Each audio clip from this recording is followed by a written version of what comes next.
Sausalito, California. One of the greatest crowds in the West gathers to witness the launching of a Liberty ship. There is something about this crowd, as there is about this ship, that is different from any other. Something you cannot see, yet something that all who are assembled here can feel. The presence of an unseen, yet vital personality. For the name of this ship is Jack London. Never was a Liberty ship more fittingly named. The fearless spirit and purpose of the man lives again in every member of its crew and invests the ship itself with true significance. For Jack London was more than a great author.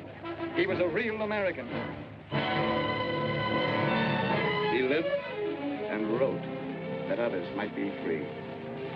Free to read the truth. Free to right a wrong. Free to raise their voices on behalf of the welfare of their fellow men.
It was awful.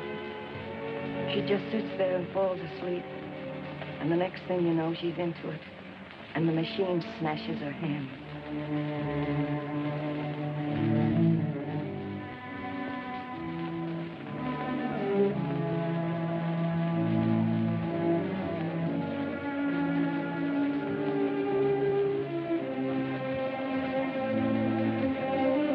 Come on, all of you.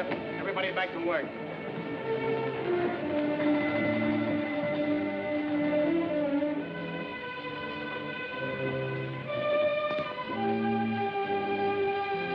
Hey, London, you too. Come on, get back to work or you won't have a job.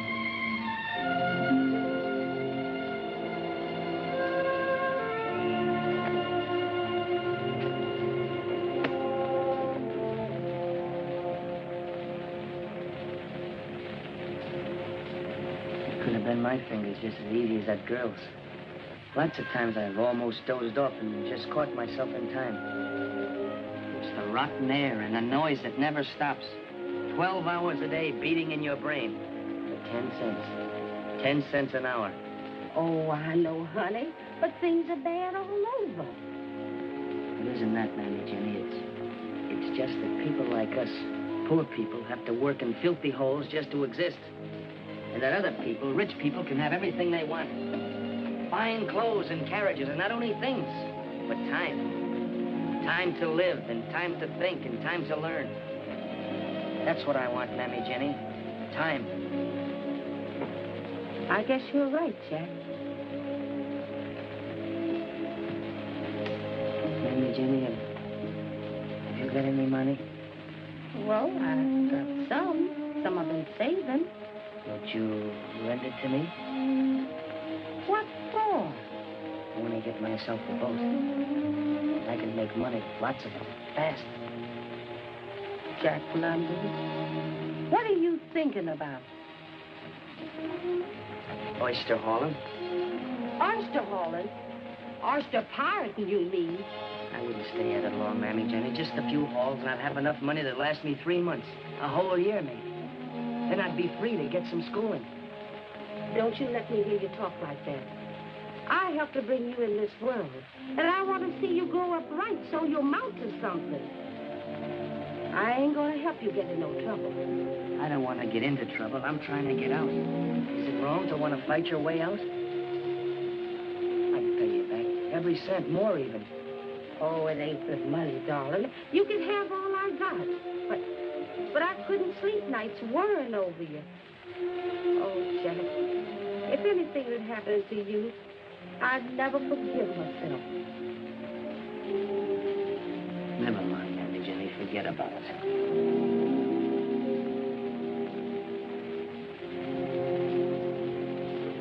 $170, $180, $200, $220, and 5 makes $225. And you get bargain move here. I tell you straight, I hate to give her up, but I got chance to buy bigger boat. I've had my eye on her for a long time. I've been a fool working in those jute mills and canning factories. Well, come on, let's wet down the deal, all right?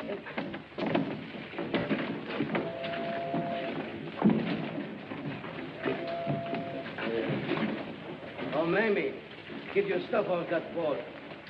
Meet me on the Reindeer.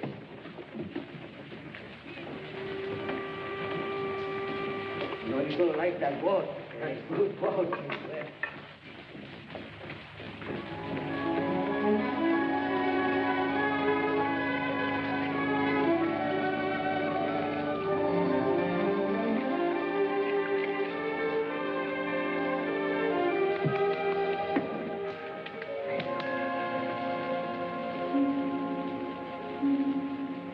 Hello. What are you doing here? Fell asleep below. You going in with French Frank? What's that got to do with you? Nothing. Only there's an awful lot to learn about oyster pirating. Who taught you? My brother. He was the best of them. Till he got a bullet in him. You're sort of young looking to be getting a bullet in you. Well, that's the chance you take.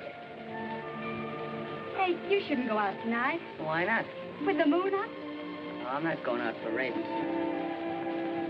Just like to try her out, huh? That's right. When you get a boat of your own, it sort of makes a man out of you, don't it? Sure does.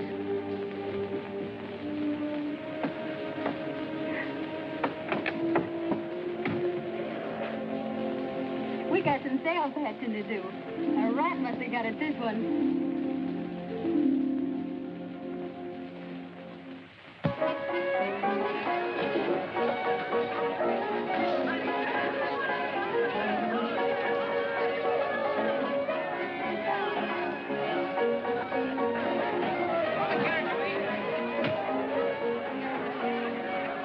Hey, there's Scratch Nelson.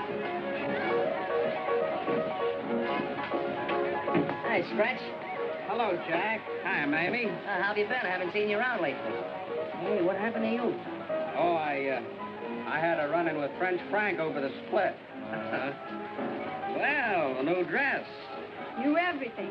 Skin out. Yes, sir. Mamie, the queen of the oyster pirates. Come on, let's sit down, huh? Yeah.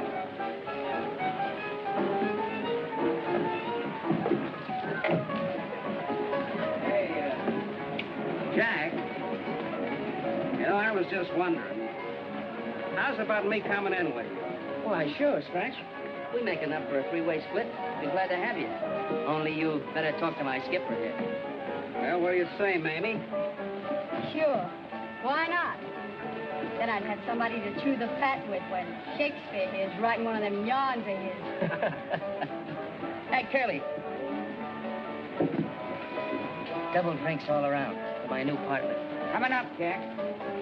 We'll have a real blowout after our first big haul.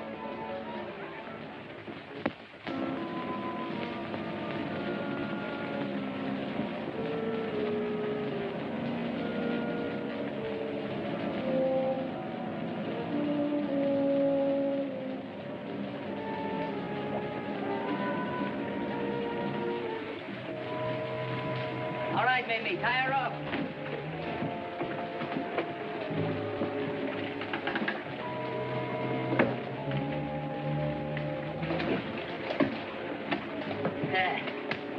Well, we're in first again, Stretch. We ain't been second yet. Here comes Francie. Coming in on a drag anchor.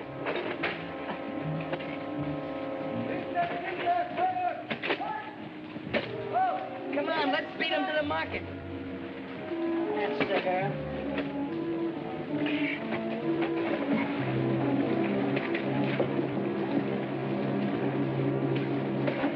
Keep up, boys. What do you think?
What are you thinking? I'm thinking that one of these days it's gonna be me laid out there on a slab, like a hulk, a dead fish, or worse, a 10-year prison stretch. Life, maybe. Let's go someplace, huh? I can't. What are you gonna do? I'm through with this rotten business. Oh, don't talk like that, honey. You're just downhearted. Honey, what happened? And losing your boat. Isn't that I'm through? What about me? You gotta choose for yourself. You bet your life I'll choose if that's the way you are. I'm sorry, but I got to. You're yellow. That's what you are. Quitter! Dirty, stinking quitter!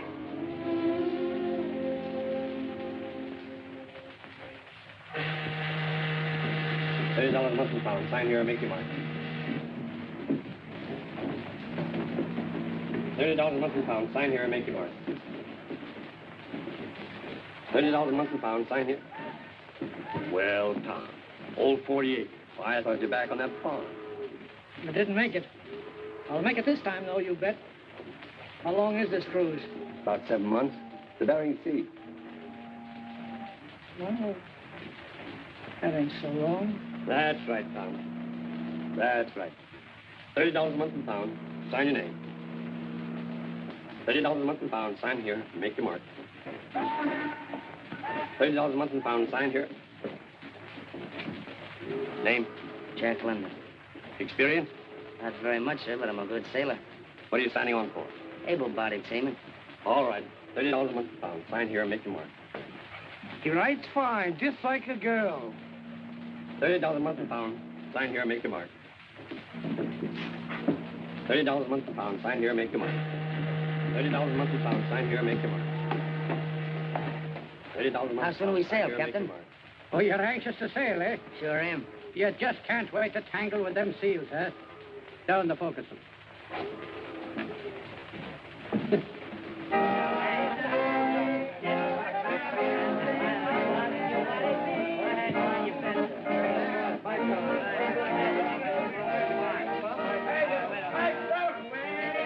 Help yourself, mate. Everybody for yourself. Get up!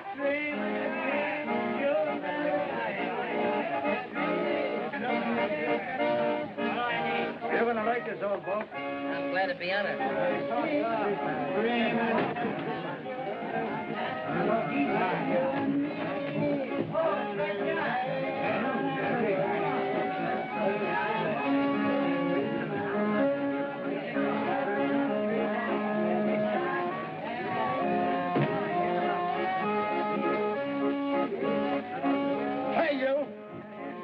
my bunk and my things was in it. Those are my things in there now. Listen, I always want to bunk by the ladder. I'm at you, Flip.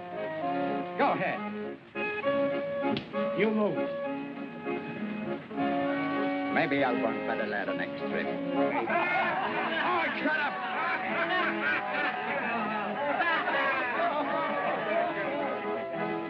Well, if it isn't old 40 acres. You mind your own business. Keep your mouth closed. How is it found? Up!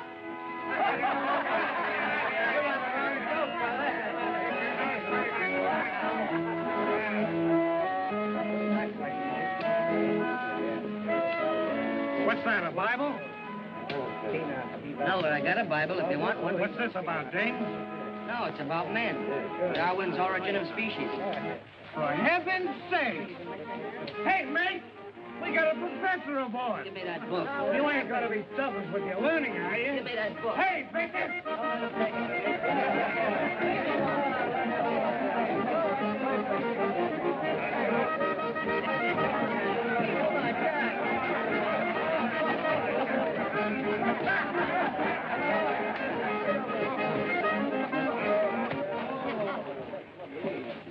That's something you won't get out of books. Why don't you leave the boy alone?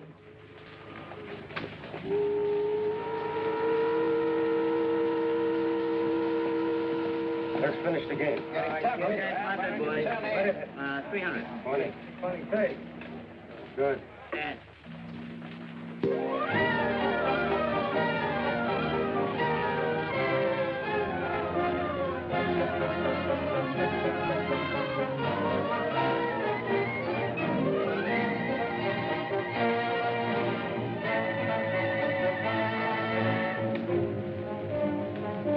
Shields ahead!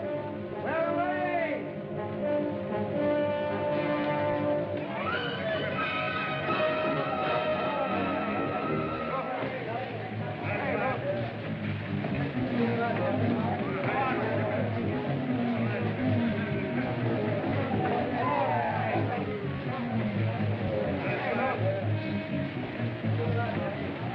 Somehow it doesn't seem right, killing these poor innocent seals. Only to get a fur coat for some dame. Yeah, who's doing it for dames? We're doing it for dough. You mean we're doing it for dough to put fur on, James? Right? Well, I got one down in New Orleans, and I'm going to marry right after this trip. We're going to have plenty of kids, too. That's right, Victor. Yeah, the trouble is you'll never get past the first saloon. Not this trip. Boy, I'm going to save every cent I make this time. Yeah, like old Tom. He's always going to buy a farm. You mind your own business. Shut your big mouth. Yeah, why don't you leave the old man alone?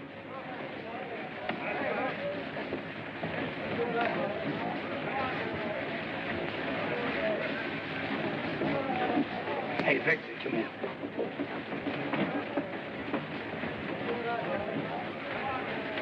Oh, landlubber. Greenhorn. Hey, London. What'd you do with that whetstone? I left it aft. Well, get it, will you? This knife of mine won't scrape a seal's eyelid.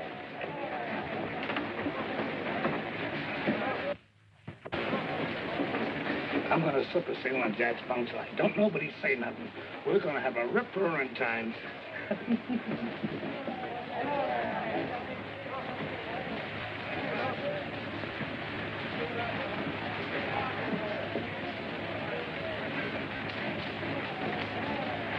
Hey, where you going with that? He's got a date, man. Don't nobody say nothing.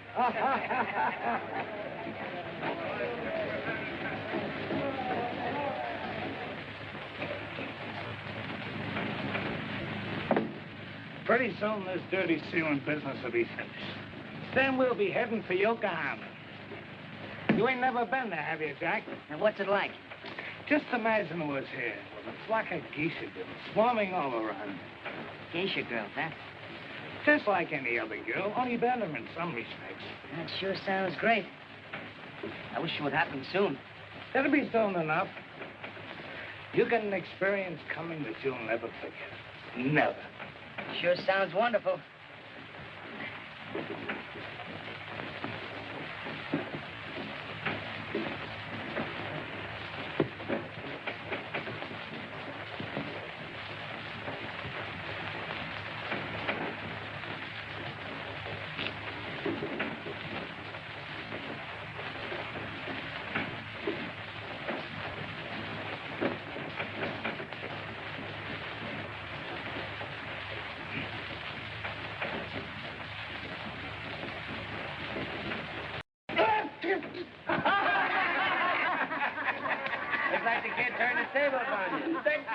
on you.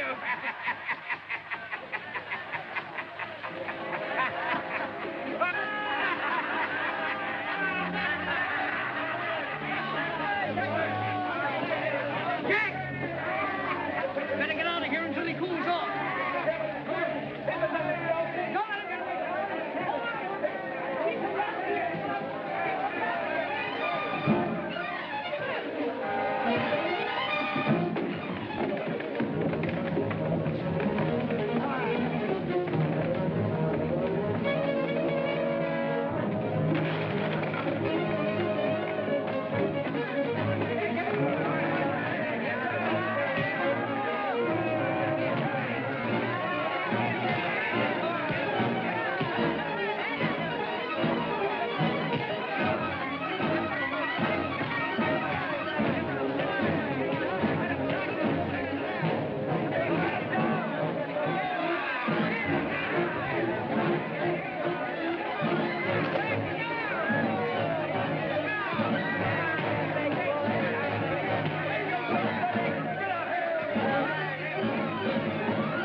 You turn in and get some sleep. I just want to set something down. Not a man, but a beast. A wolf. A sea wolf. That's what we all are. But it's the sea that makes us that way, son. Cooped up here like a lot of animals, doing the same thing day after day, thinking the same things night after night. No wife, no kids, nothing. Just dreams. Pretty soon we'll be back where we started from. And then you'll see. The big pail will go in the night. And the dreams will go in the night, too. Then we'll sign on again and it'll be the same thing all over. Not me. I'm gonna be a writer. What are you gonna write about? Oh, about all this, I guess. Only sometimes I worry about words. I don't know enough about words. Well, keep digging, kid. They'll come to you. And when they do, weed them. Make everyone count. I don't know anything about writing stories, but it seems to me it ought to be something like, well, like making a good net. Make every string and every knot mean something. And when you've got them together, make them hold. Make them strong. I hardly ever went to school. There's so much I want to learn. Well, keep after it, kid.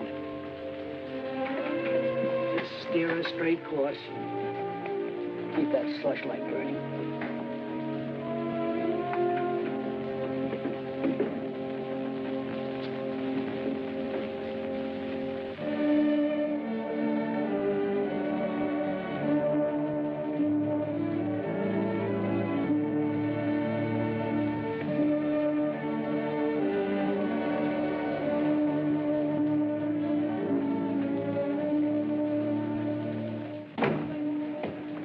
Good morning.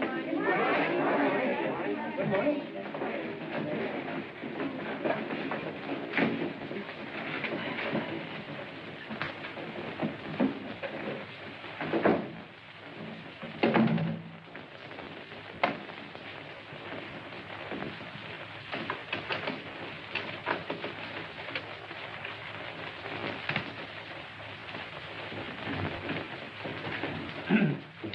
I spent a pleasant evening going over your short story compositions.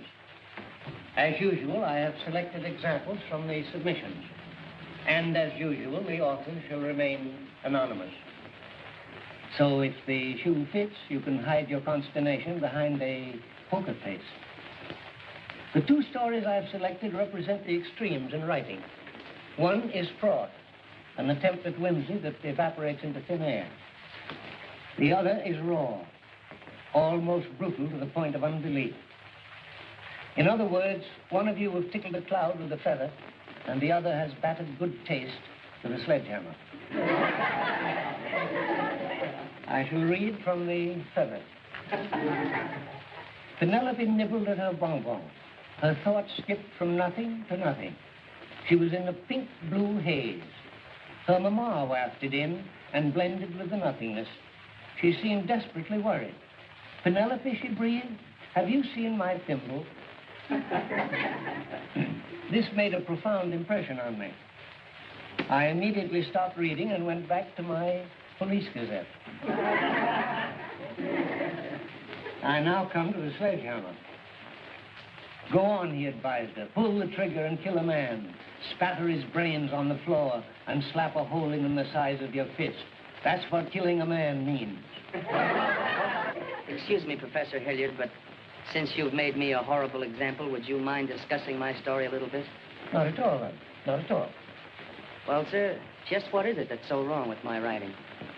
Well, boiled down, I should say too much imagination. Too much exaggeration. After all, you know, London, slap a hole in him the size of a man's fist is... I saw it happen in a joint in Singapore. You saw it happen? Well, then, perhaps I shouldn't have brought it up. You see, Professor Hilliard, I've only written about what I saw. It seems to me there's nothing wrong in writing about life and truth. But do you think you'll get very far writing about poverty, cruelty, brutality? It's my experience that they exist, sir. And if I could put them down on paper so people would think about them and try to destroy them, then I'm doing something. Ah, now we're coming to it. Do you want to be a writer or a crusader? Well, I don't know if I'm capable of being either.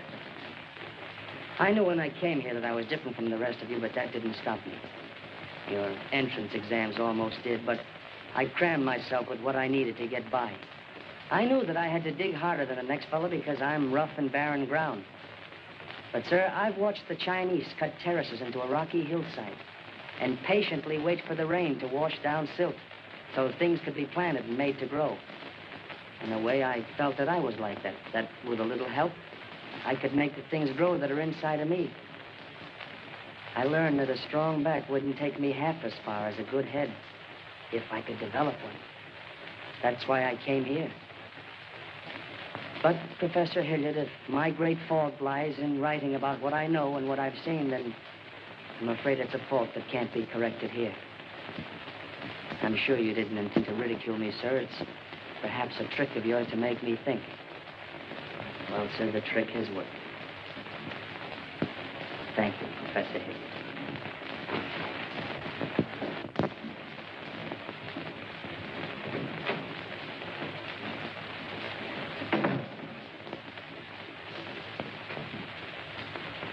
You have just witnessed an unusual display. Unusual in that we so seldom meet with it today. The uncommon thing called courage.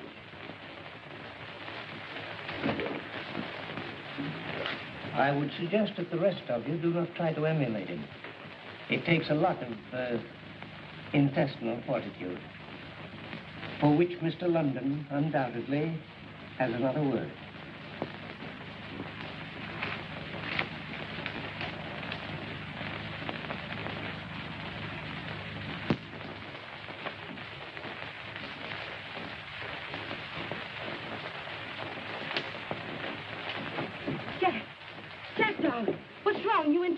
No, Mammy Jenny. I sent for you to help me pack and store some things. Pack and store? What are you talking about? I'm going away, Mammy Jenny. I don't know when I'll be back. Oh, quit being foolish. What about your schooling? What about your writing? There goes most of it. You mean you burning all them stories you done wrote? and rewrote, Mammy Jenny. Not all of them, though. I'm saving some. And one of these days, when I'm successful, I'll dig them up out of this trunk and dust them off and send them to the same editors who are turning them down now. They'll buy them when I'm famous and write to tell me how good they are. But, Jack, you got me all mixed up. First you sweat and you grub and you work yourself sick so you can go to school and learn to write. And something, just like that. And say you're going away. Where are you going? To the Yukon, Mammy Jenny. Yukon? Where's that? Up north in Alaska.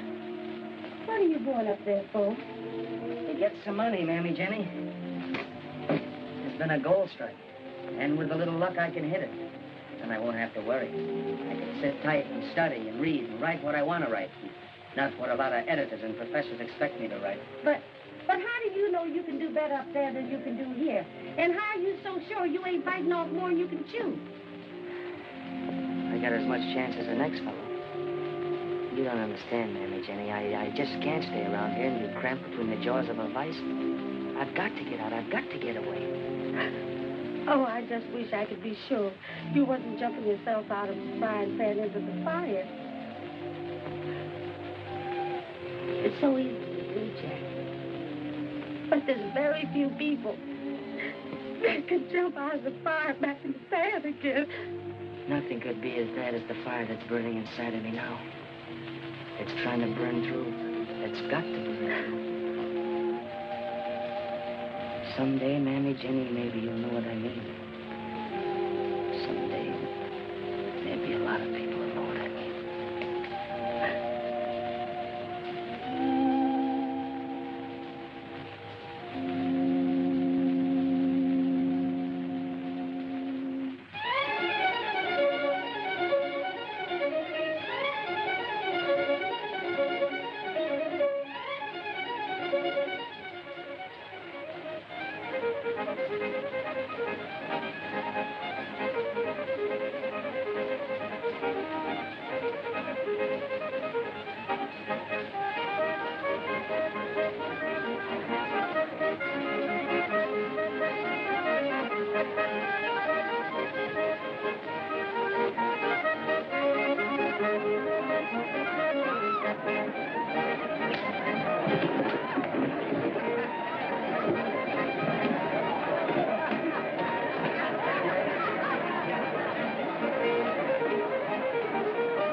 Raise that 20.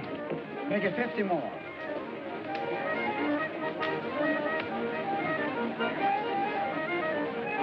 And 100. That's not too much. Be close. 200 more. All that. Come in, Charlie. How are you, stranger? Fine, how are you? Finding home to your best gal? No, just jotting down an idea.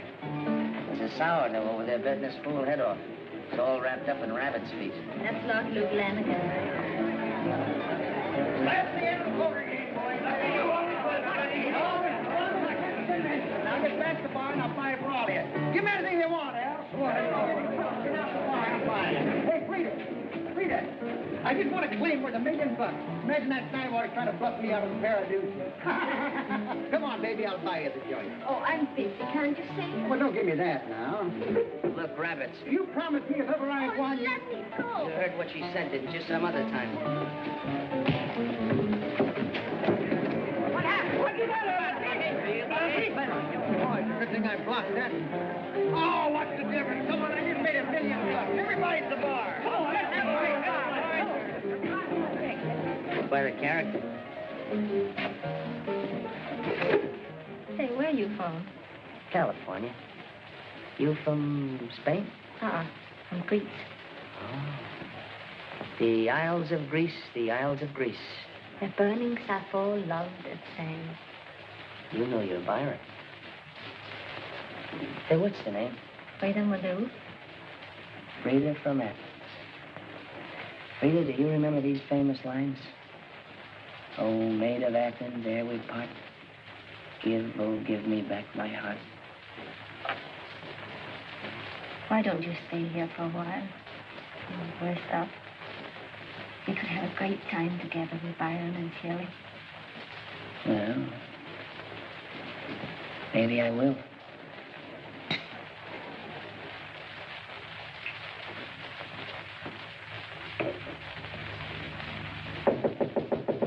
See who that is. Chaco. Hello. You got a minute? Where have you been all day? Well, I got an idea last night from what you were telling me about that mass book. Excuse me. I got an idea last night from what you were telling me about that mass ball, and I wrote a story about it. Of course, it's still rough, but I think I caught something of you in it. I'm going to call it The Scorn of Women. Hey, that doesn't sound bad. Well, here goes. Frida was a Greek girl. At least she purported to be Greek. Her furs were the most magnificent from Chilkoot to St. Michael. Oh, that's overdoing it a bit, isn't it? And her jewels were the envy of every woman. Ready, Miss Malou. All right.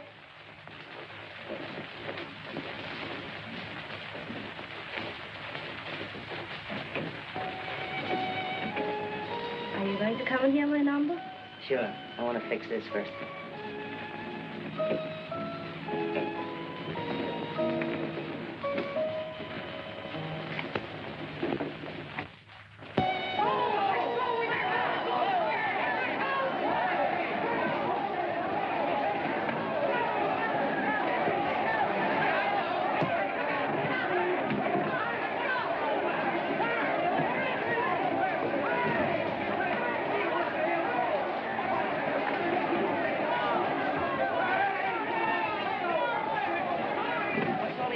Gold strike, biggest since El Dorado. Whereabouts? 80 miles from here.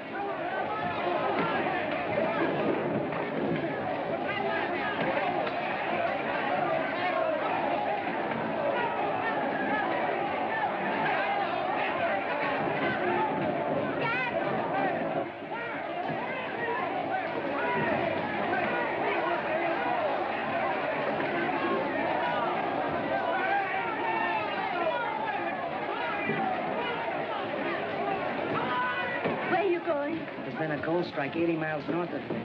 Oh, but you're not going, are you? Well, sure I am. Oh, listen to me, Chaco. You haven't got a chance out there. I know this Yukon game. You'll muck in the grassroots till your heart breaks, till you rot of scurvy on the trail. I know, but... Believe me, in the end, the winner is the loser. All the money comes here. It stays here, right here in Dawson. Thanks, Frida. I don't think I'm cut out for this stuff. Oh, ideals. Listen, I gave up $1 million for you last night. Doesn't that mean anything to you? Everything beautiful. Oh, Chaco. I'll think of you on the trail, Frida. Byron and Shelley under the stars. I wish I was back here with you.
Buck, where does all that snow come from?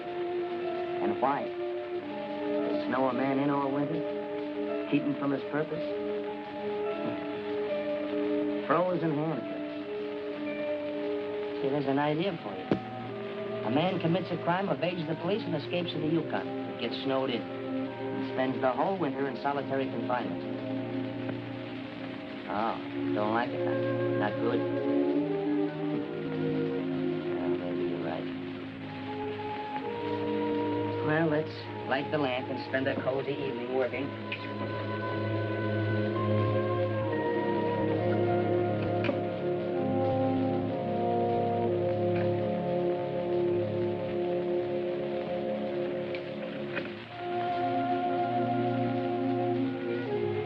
Now, if you're a good fellow, I'll let you in on the last 2 chapters I wrote.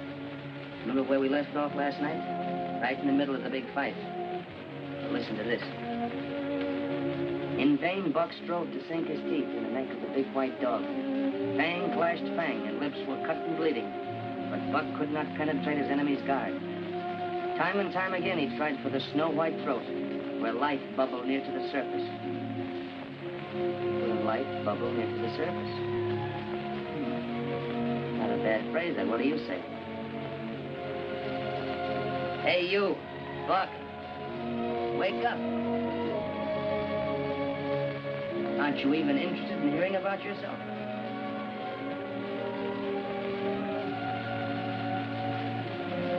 Ah, you little lazy dog.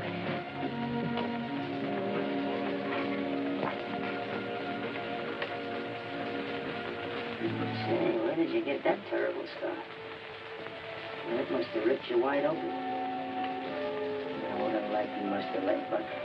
If you could only speak, what stories you could tell. What a collaborator you'd be.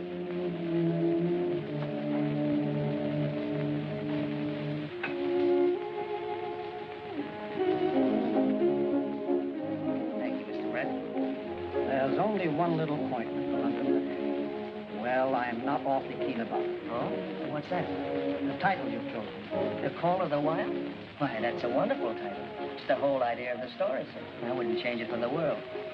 A dog reverting to the primitive, just as a human being under hardship and brutality reverts to the wild. Well, it's your baby. I'm only the godfather. I'd like to change it for you, Mr. Brett, but that's its name. It was born that. All right, George. Thank you. Well, shall we go? Sometime you must tell me how it was born. Writing like that doesn't come out of nowhere. It came out of the Yukon. And unless I miss my guess, it's going to mark a milestone in American letters. A story about a dog? A dog, huh? Here you are, Mr. Brett. Thank you, Jenny. That's what it's about, sir. It's about life. You said so yourself. It wouldn't surprise me if the critics hailed you as the Rudyard Kipling of this country. Kip? He's always been my idol. He was mine, too, until, well, quite recently.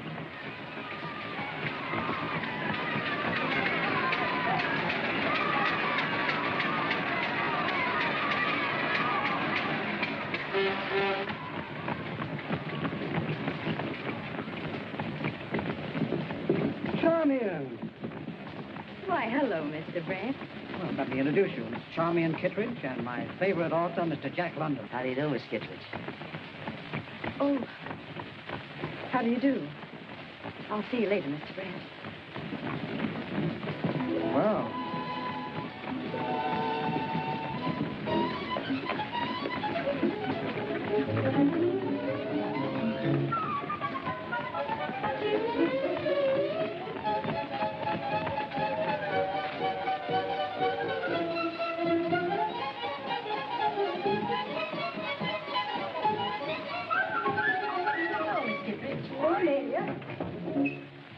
Beg pardon, did you wish to see someone?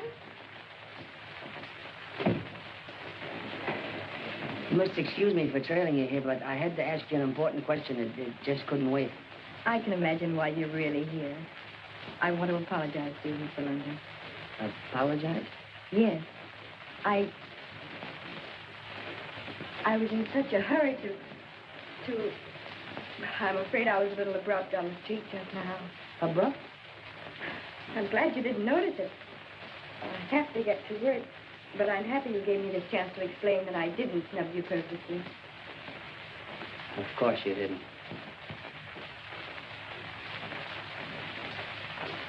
Why did you snub me? Purposely? But I assure you I didn't. You snubbed me. Purposely.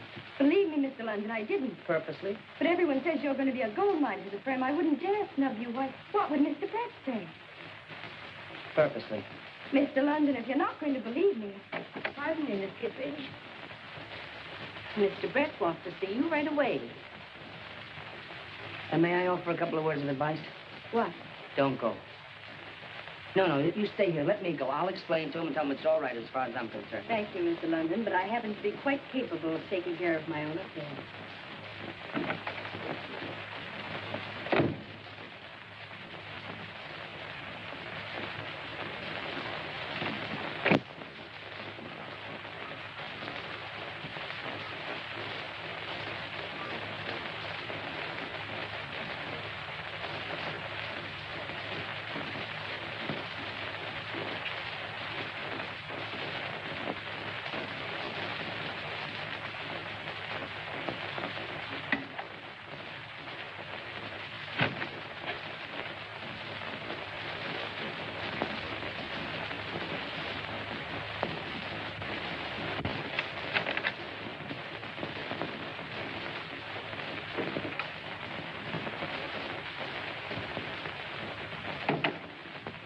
Well, do you usually read what you find on other people's desks? I have no compunction about reading my own manuscripts. But I do wish you'd consult me before making additions. Additions? Yes, for instance. Once in 10,000 times, a manuscript appears from an unknown author, which is a masterpiece. The Call of the Wild by Jack London makes a reader's life worth living at last. Thank you, Miss Kittredge. P.S. Unless you want to lose your favorite reader, never introduce me to Mr. London. If he's anything like his book, my heart will stand still when I meet him. I wish you'd go. Did Mr. Brett rake you over the coals? No, it isn't, Mr. Brett. It isn't you. Maybe it's myself. I don't seem to know what I'm saying, do I? I guess I'm babbling. Mr. London, I assure you I'm not this sort of person at all. I don't know what kind of a person you are, Miss Kittredge, but I do know you're a person.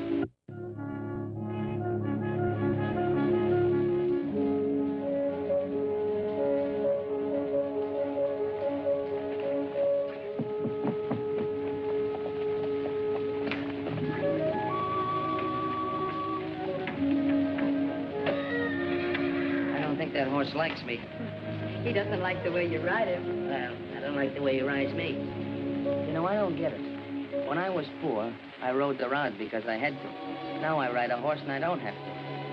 Is that supposed to be an improvement? Well, Jack, it wouldn't matter if you were rich or poor, obscure or famous. You'll always be riding somewhere.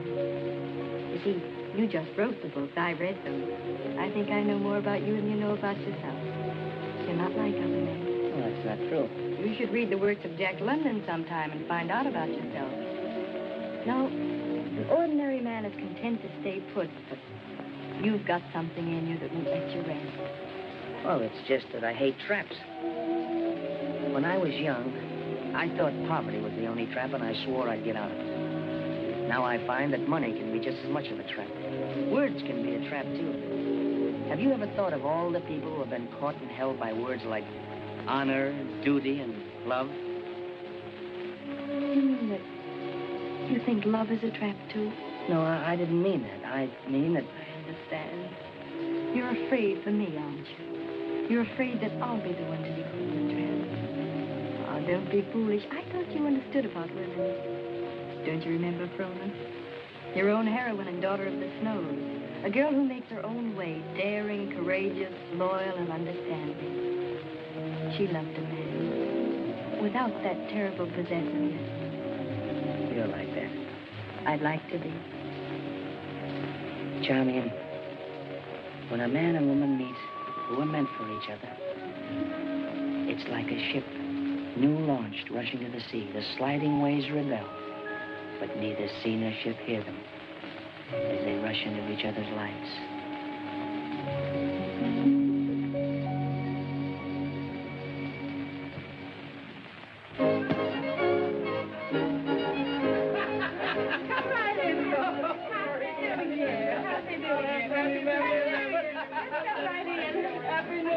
Mammy Jenny. Happy New Year to you. Here's a special Happy New Year for you, Mammy Jenny. Oh, thank you, Captain Allen. Thank you. But ain't you a little mixed up with Christmas? Oh, this is a different kind of Happy New Year, Mammy Jenny. It comes only once every 100 years. Happy New Century, you mean? That's right, yes. Oh, I can't wait to see what I got. Oh, that's beautiful, Captain Allen. Just beautiful. Now, if you're good, I'll be back with a mate to that in 100 years. Oh, no, sir, Captain Allen. In 100 years, we both going to be wearing golden slippers. I hope.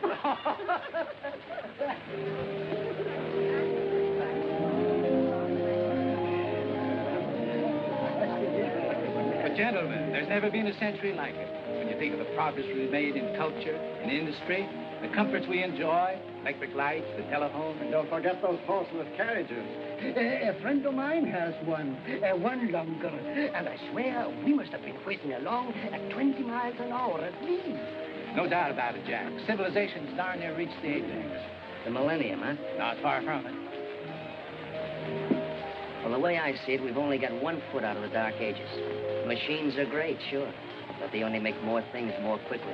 There's nothing spiritual about them. You can't change what's in a man's mind or in his heart. You can brag all you want about culture and progress, but what bucks big in a man's mind today is materialism. Money. Money out of machines and money out of everything. That's what rules this world today, greed and selfishness, in people and in nations. And before we get through, instead of a millennium, we'll be ringing in a century of tyrants. Oh, Jack. You pessimist. Right. Good evening, Mammy Jenny. Good evening, Mr. Brett. Happy New Year. Happy New Year to you. How do you do, Mr. Brett? Glad you could come. Hello, Jack. Jack, I took the privilege of bringing a friend of mine, Mr. Kerwin Maxwell. How do you do, Mr. Maxwell? London, I've been wanting very much to meet you. Well, thank you, sir. Oh, I'll take those, Mammy Jenny. Now you can go back to your decorating. Yes, sir. You're having quite a shindig, aren't you? Yes, why don't you go in? You know everyone. Well, Jack, Mr. Maxwell would like a word with you privately. Something rather interesting. Oh? You'll forgive my barging in on your party like this. That's quite all right, sir. Glad you could come. Sit down. Kerwin, No, thank you, sir. I'll stick to these. what I want to talk to you about won't wait. Oh? What is it? How would you like to cover the Boer War for my paper? The Boer War? Yes. Well, there's nothing I'd rather do, but I've never done any newspaper reporting, much less war reporting. Very modest, Mr. London, but I've read your stories. You have the gift of setting down what you see. That, in my opinion, is the quintessence of good reporting. Oh, thanks. Thanks very much. You'll have to leave immediately for London. From there, you go to South Africa. What do you say? I'd like to, but... Will you excuse me a moment?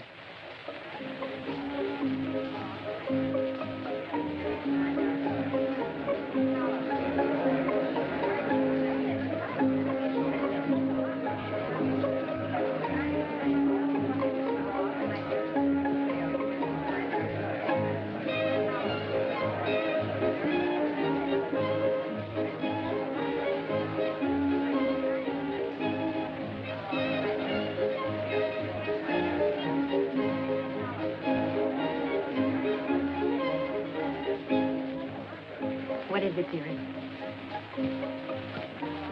It's quite a surprise. I hardly know how to tell you. Mr. Maxwell of the Globe has just made me a very flattering offer. Well, that's wonderful. Maybe it is, maybe it isn't. See, he wants me to leave right away for South Africa to cover the Boer War. What did you tell him? I didn't tell him anything. But you want to go, don't you? It's out of the question, of course, with me postponing all our plans. We'll have all our lives. This will be a great adventure for you. But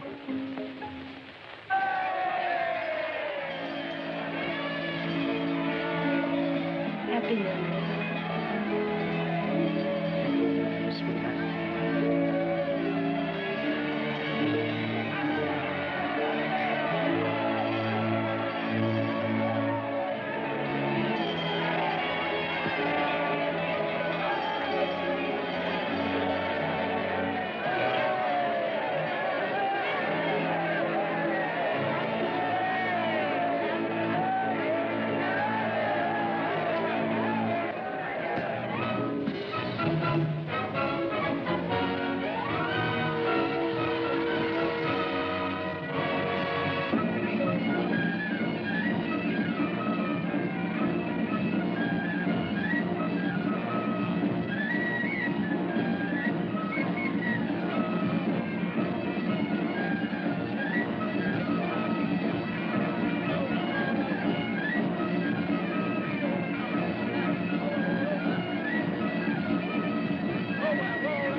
special delivery from Miss Charmian Kitty. All right. Thank you, sir. Oh, Miss Charmian. Miss Charmian, here's a letter from Mr. Jack. Return address, Port Said. Oh.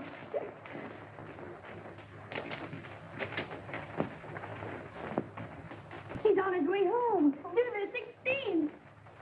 What's today's the 16th? It sure is. Well, lay out some things, Mammy Jenny. Yes, sir.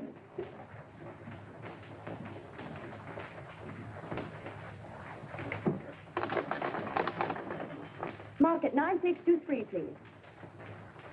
An outline. Could you please tell me what time does the Cambria get in? Why, the Cambria docked 2 hours ago. Thank you.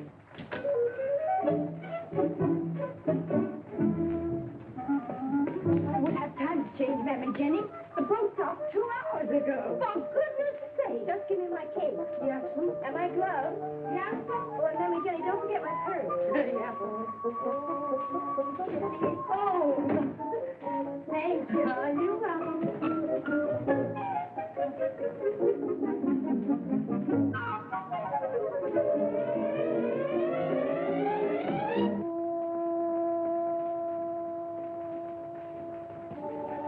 You're as lovely as I knew you'd be. Jack.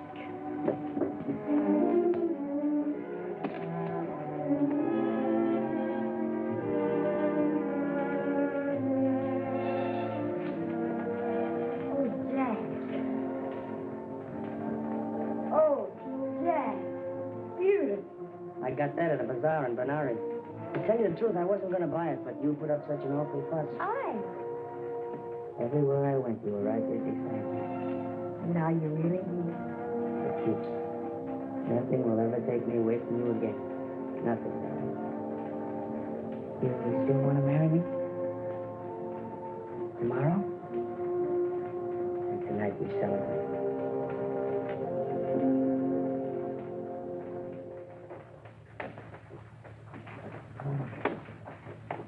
I just sent a batch of that only yesterday to that outlandish place you was at.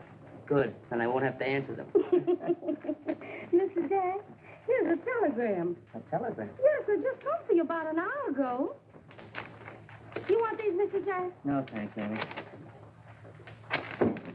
I won't do it. I won't do it. I tell you, I won't go, Mammy Jenny. I won't go. But this has got to be the last. It's past closing time. You would have had me lose my license. With Mike, we gotta settle this first. There's only one way to settle it. I've been telling you all evening. Get married and raise a house full of kids. Well, how can I do that with a war breaking out? It ain't our war. We ain't even in it. But I'm in. They want me to leave in the morning for Japan. A lot of correspondents are going. Jimmy Hare, Fred Palmer, and Richard Harding Davis. Oh, I've never seen a war, Mike. You can live your whole life and never see a war. Sure. But what beats me is, if you're brave enough to face a war, why can't you face her and tell her you're going? Mike, in a war, you got a chance. But with a woman? Yeah, I know. You lick before you start. But I gave her my word of honor. And if you go, you lose her. And if you don't go, you lose the war. That's right. That's what I've been telling you all evening. Then we're right back where we started.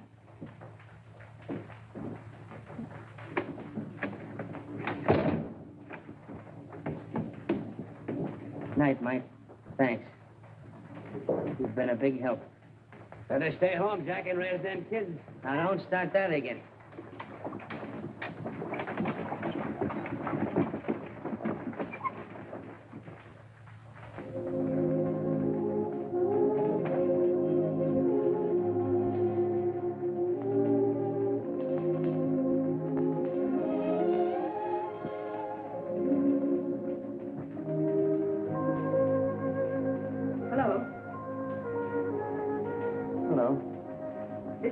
Way to keep our first date in 3 minutes. Oh, darling, please don't. Could you? Well, I was detained. How? Where? Well, I received a telegram from Mr. Maxwell, and I had to go see him about it.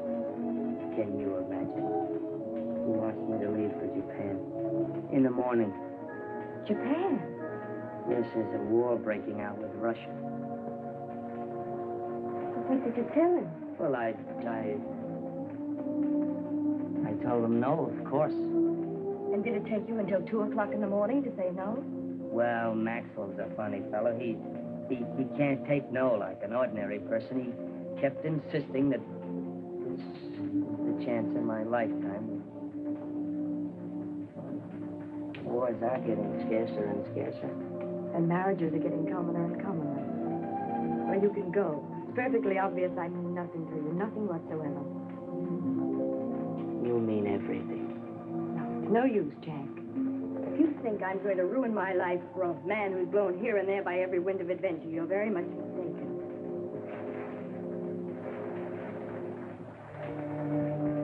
I won't let you go. Even if I was a little tempted by Maxwell's offer, which I don't admit, you come first. I love you, darling. And I swear I'll never think of leaving you again. Promise? My sacred word. Your bags, Mr. Jack, all packed and ready to go. Of course you're going, darling. Mr. Maxwell tried to get you at my house. I knew all about it.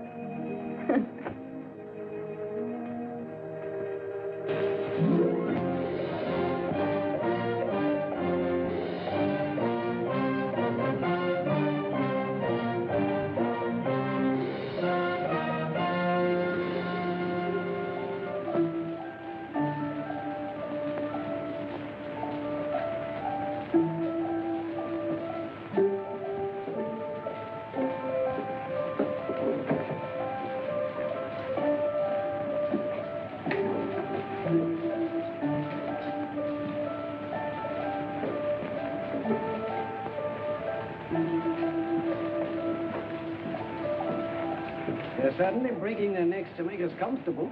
You can have it. Cases and all. What I'd give for a steamed beer and a corned beef sandwich. Looks like you're going to have it. They're concluding peace negotiations right now. 7,000 miles to Tokyo, nothing to show for it but a nice hot belly for washing rice down with sake. You can tell. As long as those skirmishes on the Korean border keep up, there's They no don't telling. mean a thing, Dick. Just saber rattling to scare the Tsar into conceding some point or other. Maybe. Well, I'll string along with Davis. Russia doesn't want war, that's a cinch. And if these boys want peace, why are they sending troops into Korea? Who said they are? I say they are. I was down at the waterfront this morning. Then I'll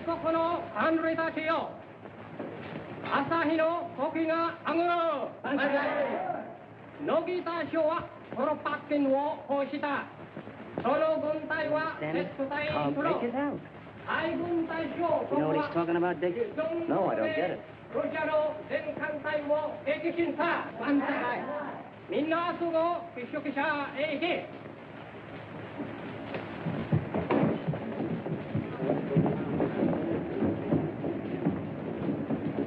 Say, just a minute. What's all the excitement? I have the pleasure to report that our honorable Navy has just sunk the Russian fleet at Port Arthur.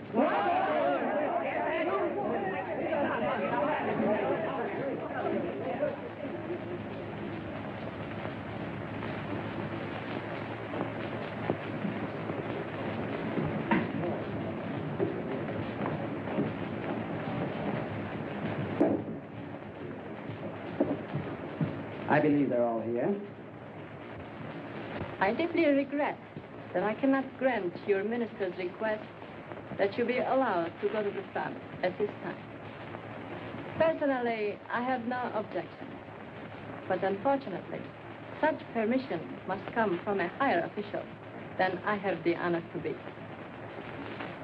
However, I will use my humble persuasion in an effort to make your desires possible. We shall arrange a banquet where perhaps you will meet the official who can grant permission for you to go to Korea. A banquet won't bring us any closer to the front. We're all accredited correspondents, Mr. Hiroshi. All we want to do is get the news and get it back to our paper so the world will know what's going on. Sometimes it is not practical that the world know what is going on. If, for instance, the Russians would have known what was going on, there would have been no Port Arthur. We could not have dealt what you call in your country the first punch. You're a little mixed up, aren't you? You mean sneak punch. The idioms of your country are so quaint, young man. I'm sorry. There's nothing I can do at the moment.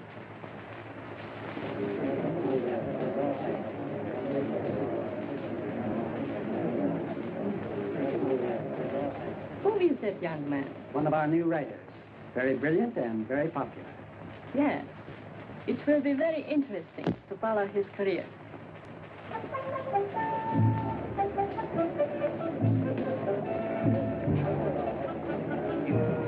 Hey, Dick, what are we going to do about this? Well, there's no use of arguing about it. We're in the same predicament as the girl who was told she could go swimming, but not to go near the water. Well, I'm going near the water. I don't care what that little sawed-off run says. Permission or no permission, I'm going to Korea. Jack, that's being plain bullheaded. I've been in the game too long. You can't get out of Tokyo without official sanction. Dick, I'll bet you $100 I can get to the front. I'll bet you $100 you won't. You're on. Hey, Jack. Good luck, Jack. Good luck, Jack.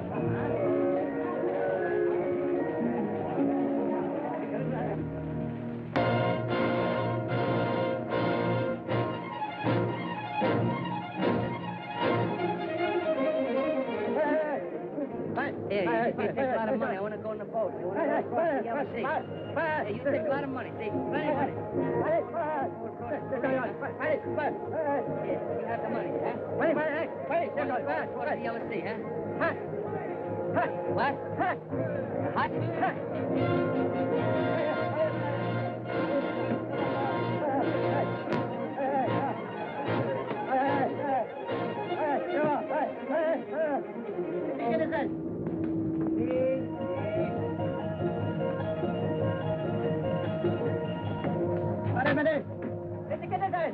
I'd like to get past.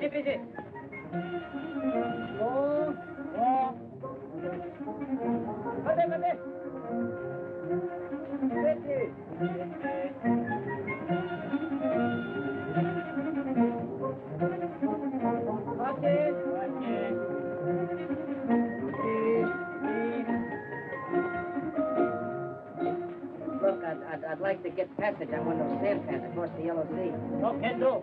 I'll pay. Plenty money. Then no go.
see that, please?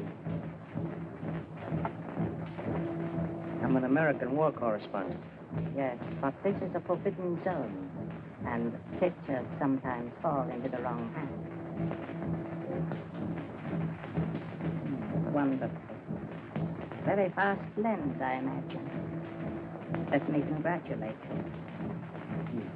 Let me congratulate you on your knowledge of my language. You must have spent some time in America. Yes. Although I learned my English at Oxford. I am Captain Tanaka. Glad to know you, Captain. My name is Jack London. Oh, I've read some of your books. Very good, too. Oh, thank you very much. Now you know I'm not a spy. Where are you going? To the front, if I can persuade someone to give me permission. Perhaps I can arrange it. Meanwhile, it will be a great honor to have you as my guest. Come along.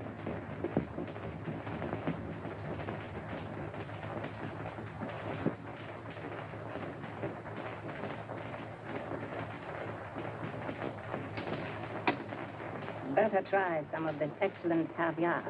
It will do much for your appetite. No, thank you. This is fine.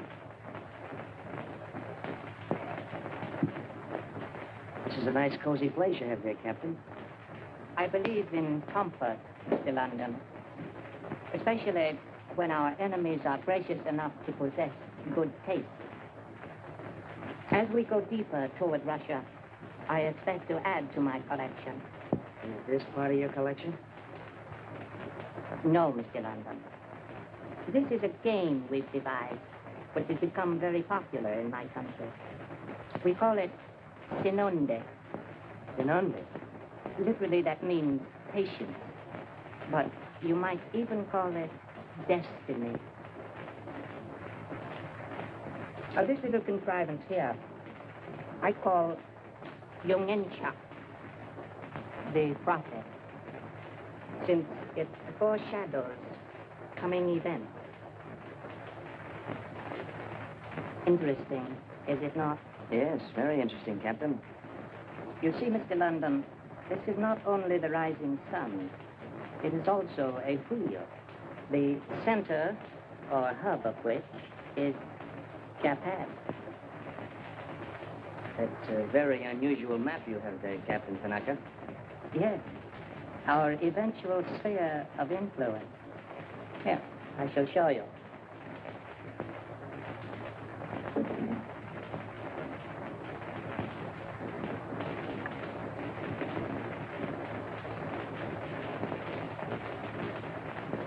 You will note that the spokes radiate in all directions from the hub from which they naturally emanate, and to which, perforce, they must converge. Now, if you will be good enough to watch the map, I shall explain more fully.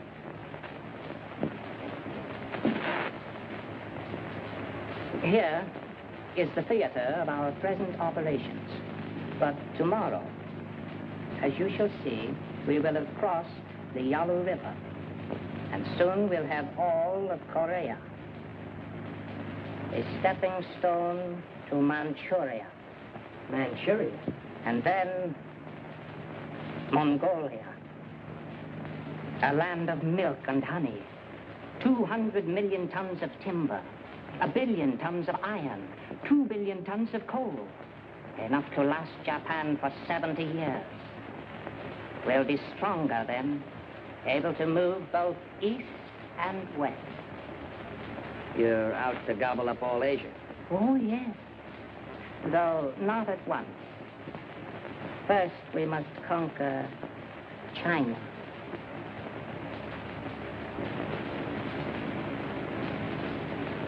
It sounds a little bit incredible. But entirely logical, I assure you. Oh, won't you be seated, Mr. London? Thank you. You see, a policy of peace is quite impossible for Japan. England can afford to pursue peace and develop trade relations because she has India and Australia to supply her with foodstuffs. So can America because of South America and Canada. But in Japan, our food supply decreases in proportion to our population. You understand?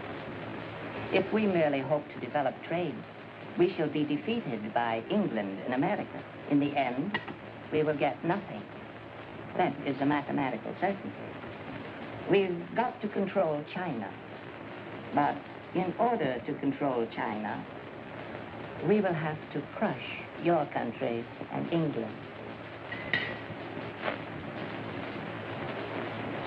That may take many years, of course.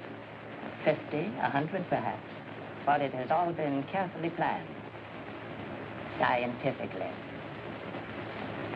The rising sun has a destiny.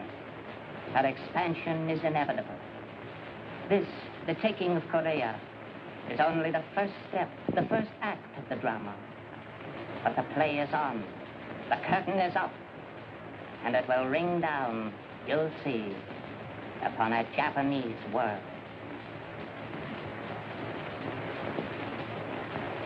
Why are you telling me all this? Why not? You'll not believe it.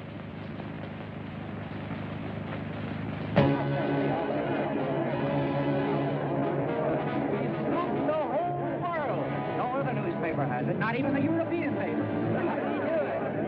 Wait a minute, boys. If you want to hear some good reporting, listen to this. I knew he'd do it. I knew it.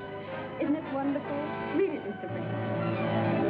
Jumped the gun on it. Well, he said he'd do it. Just a cub reporter at that. You know what I suggested? Yes? That we draw up a petition to the Japanese government, protesting, demanding that London be ordered back from the front, or else that we be granted instant permission to leave. I second that idea. We'll all sign it. You write it out, David. I'm as mortified as the rest of you celebrated war correspondents. Being scooped by a novice. As a matter of fact, I should feel worse having lost $100 to boot. We all had the same chance to get to Korea at the risk of our lives. To my mind, we should draw up a commendation to a very courageous newspaper man. I suppose you're right, if you look at it from that point of view. I propose a toast. As a matter of fact, I read it in one of London's books. Here's to the man on the trail this night. May his grub hold out. May his matches never misfire. Yeah. I'll drink here.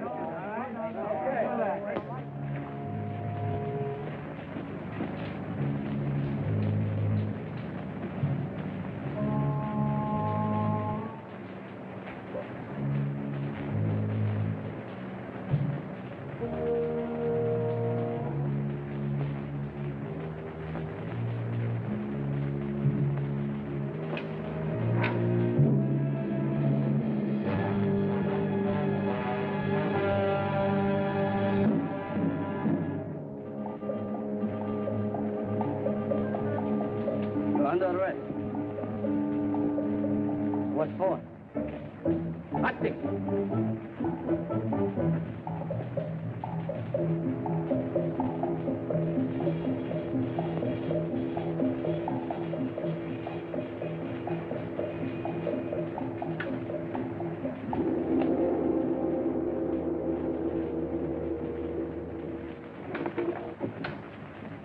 Hey, that's on. Yes, sir.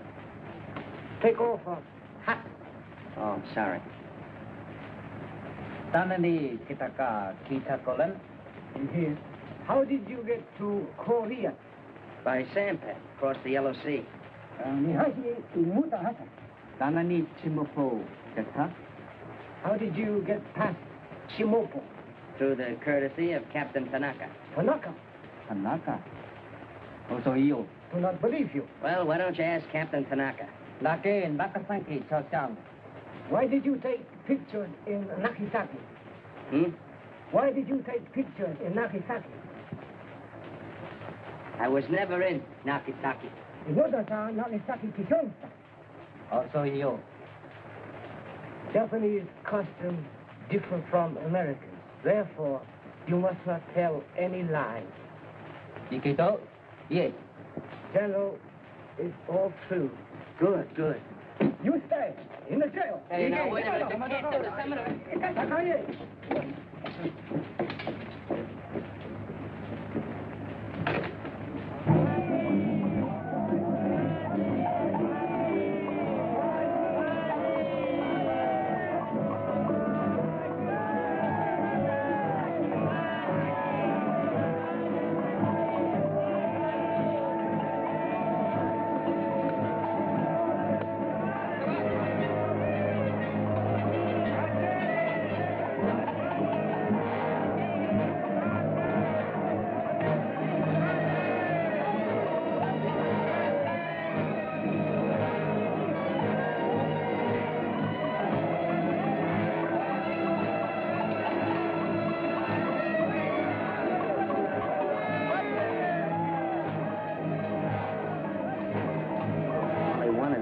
don't you give it to him?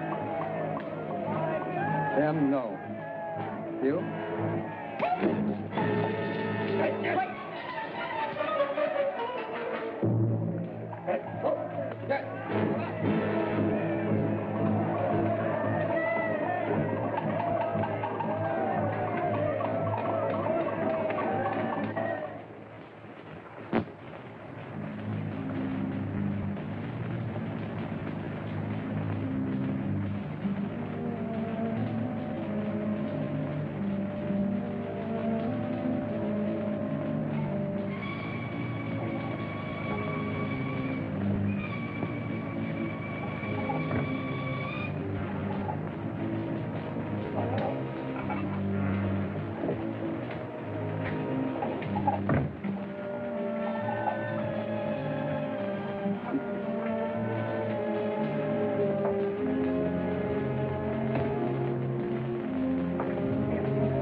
Good morning, Your Excellency. Any news?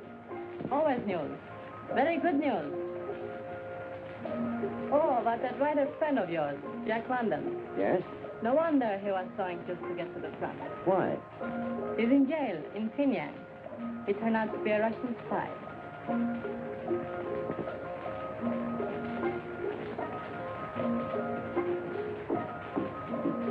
Table blank, please.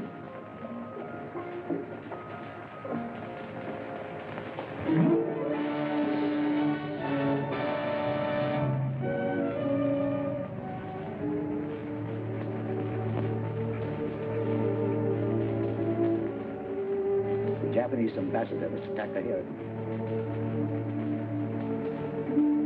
You wish to see me, Mr. President?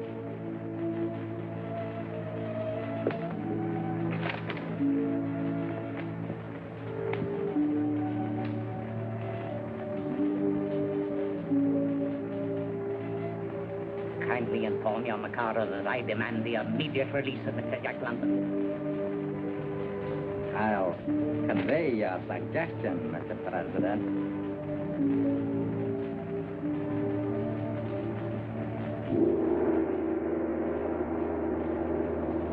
Atogin, Sulamasen.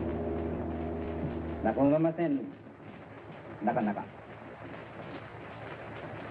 General Fuji say he very sorry. his most honorable ancestors. Very sorry.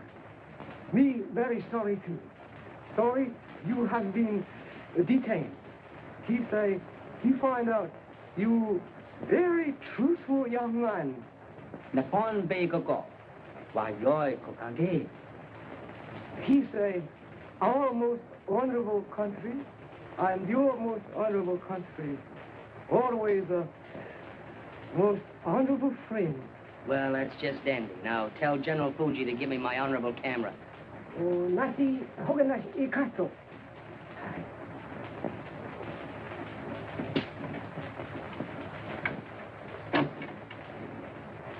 Arigato. Nakanaka.